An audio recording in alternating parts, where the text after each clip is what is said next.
A gente conversa agora com a ex-ministra do Desenvolvimento Social, Tereza Campelo. Bom dia, Tereza. Bem-vinda mais uma vez ao Jornal PT Brasil. Bom dia, Amanda. Bom dia, Márcia, Jefferson, que estão aqui conosco traduzindo em Libras. Um prazer estar aqui com vocês de novo, apesar de ser para falar de um assunto tão difícil, né? É verdade, a gente tem falado disso aqui diariamente, porque não tem como fugir, porque são os fatos, né, Tereza? É a verdade. Toda semana a gente toca nesse assunto aqui da carestia no país. Eu queria te convidar, e quem está acompanhando também o jornal, a acompanhar um vídeo que traz mais informações sobre essa situação. A miséria disparou no Brasil. Entre 2020 e 2021, o número de brasileiros vivendo com menos de R$ 210 por mês subiu de 15,8 milhões para 23 milhões. São mais de 7 milhões de miseráveis em um só ano. E a culpa é da falta de políticas para combater a pobreza. Em 2021, Bolsonaro deixou de pagar o auxílio emergencial e acabou com o Bolsa Família. Hoje, os brasileiros estão abandonados. Mais de 5 milhões estão na fila de espera do Auxílio Brasil e 33 milhões passam fome. Tereza, eu queria aqui mostrar um tweet seu que foi publicado que diz o seguinte: imagine a notícia, uma França inteira não come o suficiente. Esse é o Brasil de Bolsonaro, 65 milhões de pessoas em insegurança alimentar grave, que quer dizer fome, e moderada, desemprego, informalidade, queda de renda, fim das políticas de segurança alimentar e inflação de alimento. Junto com esse texto, Tereza, você publicou também um gráfico que mostra como os preços dos alimentos subiram muito além da inflação, que já é altíssima no país, né? E eu gostaria que você comentasse o que levou o país para uma situação tão grave de fome e de insegurança alimentar. Obrigado, Amanda, pela pergunta e por mostrar o Twitter, porque facilitou aqui depois de falar com o Fernando, inclusive mostrando o preço do leite. O número esse dos 33 milhões de pessoas tem sido muito divulgado. A fome, que antes era sempre escondida, agora está nas manchetes de jornais, né? A fome durante muito tempo no Brasil, principalmente no século passado, era sempre tratada como um fenômeno natural. Agora virou, está lá nas manchetes de jornal, mas as pessoas não explicam o motivo, a razão, e eu acho que é importante a gente aproveitar esse espaço aqui do Jornal PT para falar sobre isso. Tem 33 milhões de pessoas em situação de fome, mas são 65 milhões de pessoas. Equivale a uma França inteira, equivale a uma Inglaterra inteira que não comem o suficiente por dia, pulam uma refeição. Então, é importante que a gente lembre essa situação, e a situação vem por motivos como esses que o Fernando mostrou para a gente. O preço do leite disparou, não tem acesso a alimentos. Então, tem muita gente que, né, principalmente essa imprensa, que a gente chama de grande imprensa, né, que diz, não, isso tudo aconteceu devido à pandemia. Não é verdade. Se a gente comparar 120 países no mundo, o Brasil com outros 120 países, o Brasil piorou 4 vezes acima da média dos 120 países, sendo que o Brasil tinha tudo para ser um dos países que se saiu melhor dessa situação. Por quê? Porque tinha toda uma rede de saúde, um sistema único de saúde montado, tinha todo um sistema de segurança alimentar montado, tinha experiência de combate à pobreza e combate à fome, portanto, poderia ter enfrentado a pandemia de outro jeito. Quer dizer, foi uma opção do governo deixar as pessoas morrerem por conta do coronavírus, como aconteceu, e foi uma opção também não tomar medidas que prevenissem essa tragédia de insegurança alimentar que a gente está vivendo. Então, eu listo ali na matéria um conjunto de questões que aconteceram e que explicam, e não é a pandemia, que explicam a situação de insegurança generalizada hoje, 65 milhões de pessoas. Primeiro, o desmonte da CLT. Tem gente que fala assim, não, mas quem está passando fome é quem está desempregado. Não é só quem está desempregado, também, claro. Mas nós temos, se a gente comparar né, nessa mesma pesquisa que o Fernando fez referência, que é a pesquisa que saiu, né, da Rede Pensan a semana passada. Quem tem carteira assinada, com quem não tem carteira assinada, ou seja, dois trabalhadores, duas famílias com trabalhadores ou trabalhadoras, onde numa o chefe de família ou a chefe de família está empregado e na outra também está empregado, só a diferença é qual? Um tem carteira assinada, outro não tem. Quem está na informalidade sem carteira assinada corre 3 vezes mais risco de cair em situação de fome do que o outro, ou seja, vive 3 vezes mais a fome do que quem tem carteira assinada. Então, estar na informalidade desorganizou o mercado de trabalho no Brasil, baixou generalizadamente a renda da população trabalhadora, afora a quantidade enorme de desempregados. Segunda grande questão, desmonte das políticas de segurança alimentar e nutricional no Brasil. O Brasil, com uma vasta experiência, reconhecido no mundo por ter construído um conjunto de políticas eficientes. O PAA, que o Fernando fez referência, que foi destruído, o programa de cisternas, políticas para a agricultura familiar. A principal bacia leiteira no Brasil, quem oferece leite, é a agricultura familiar. Vem sendo destruída, sem crédito, sem assistência técnica, sem apoio, sem suporte, sem compras públicas.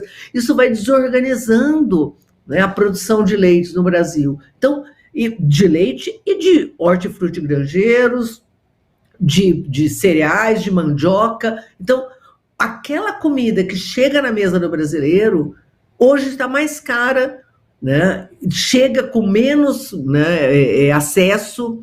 Né? Então, a população hoje, além desses 65 milhões que não tem comida suficiente, tem outros que não tem, que está trocando alimento. Então, o leite está caro, compra... Sabe que agora estão fazendo até um leite falso, né? Um fake leite, tem fake de tudo, agora tem fake leite. A indústria se aproveitando da pobreza da população e botando no mercado substitutos absolutamente ruins para a saúde, né? Nefastos para a saúde, que são esses produtos ultraprocessados. Então, você tem uma guerra de todos os lados. A população perde emprego, perde renda e tem quem se aproveite dessa situação para tentar ver. Então, se a gente for olhar no governo Lula, Amanda, aproveitando aqui para fechar, desculpa, no governo Lula e no governo da presidenta Dilma, se a gente acompanhar o que aconteceu com a insegurança alimentar, ano a ano a insegurança alimentar caiu. Se a gente olhar o que aconteceu no governo Bolsonaro, ano a ano a insegurança alimentar cresceu. Isso começou a acontecer antes da pandemia, e com a pandemia e a administração péssima que eles fizeram, né, dessa situação, nós estamos vivendo hoje esse caos. Tereza, aí você falando aí que tem quem se aproveite dessa situação, foi nesse governo que a gente viu o fenômeno da venda de ossos, da venda de pele de galinha, né? Tudo isso que era descartado virou mercadoria e não é barato sob o governo Bolsonaro. E a gente estava falando agora com o Fernando, como você bem disse, da questão do leite, né? Um alimento básico, que fazia parte, né, da alimentação das crianças brasileiras, e a gente também sabe que 1 em cada 5 lares chefiados por mulheres está passando fome. E se é chefiado por mulheres, a gente sabe que tem crianças que dependem unicamente dessas mães. E o deputado federal Alexandre Padilha disse em entrevista à agência de notícias do PT que o Brasil está produzindo uma geração de desnutridos. Então, para além dessa situação aí da alimentação inadequada, até que ponto, Tereza, essa baixa aí de calorias e de nutrientes necessários pode comprometer o futuro dessas crianças? Existem hoje no Brasil e no mundo um conjunto muito importante de pesquisas, ciência, né, evidências científicas que mostram que essa alimentação baseada em ultraprocessados tem desfechos variados sobre a saúde, né? Então, não só causa obesidade, hipertensão, inclusive nas crianças. Então, hoje a gente vive no Brasil o pior mundo do ponto de vista da nutrição. Você tem a população que passa fome, você tem uma população, essa mesma população e outros que não estão passando fome, mas se encontram em insegurança alimentar, que estão trocando produtos saudáveis por produtos ultraprocessados. Então, quando a gente vê, por exemplo, o próprio Paulo Guedes, ou a indústria de alimentos, ou a rede de supermercados dizendo, o arroz está caro, compra macarrão instantâneo, essa é uma desinformação. Então, essa criança que está substituindo o leite por esses produtos ultraprocessados, essa família que está substituindo o arroz, a mandioca, para comer macarrão instantâneo, ou está substituindo uma proteína, um peixe, por comer salsicha, que é o que está acontecendo hoje. Então, você está comendo e está comendo pior. Então, a consequência para a saúde é enorme. Então, a gente tem um fenômeno no Brasil que é, ao mesmo tempo, o aumento da desnutrição e o aumento da obesidade. E aí, o presidente da República, ele é grotesco a ponto de dizer, no Brasil não tem fome, as pessoas são inclusive gordinhas, quer dizer, usa inclusive terminologia inadequada, incorreta, e não reconhece esta situação, que no mesmo corpo, às vezes na mesma casa, você pode ter desnutrição convivendo com sobrepeso e obesidade exatamente por conta da má alimentação. O que o governo tinha que fazer? Tinha que viabilizar acesso à alimentação, acesso à renda, e acesso a produtos saudáveis. Isso é tarefa do governo? Sim, é tarefa do governo. Política de segurança alimentar e nutricional. Inclusive, é um dispositivo da Constituição Federal. A Constituição Federal brasileira diz que a população tem direito à alimentação adequada e saudável.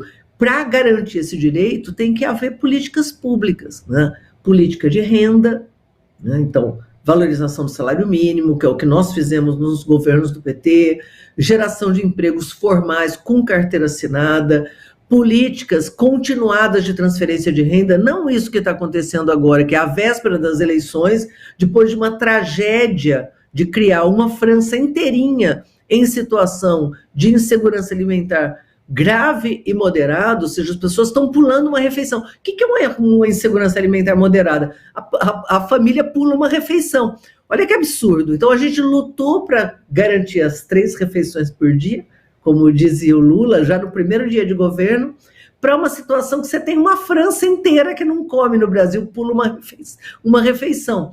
E aí, o governo, à véspera das eleições, de forma eleitoreira, agora diz, não, nós vamos aumentar o valor. Por que não fez antes? Esses dados são conhecidos no Brasil já desde o ano passado. A situação é dramática e agora, às vésperas das eleições, eu vou tentar ajudar. Então, eu acho que a população, nós temos muita consciência da importância de que a gente tome medidas imediatas. Agora, também é importante, eu acho que a população sabe disso, que medidas na última hora, de forma descabida para problemas que são problemas estruturais, não resolvem a situação do Brasil e só mostram o oportunismo desse povo que está no governo.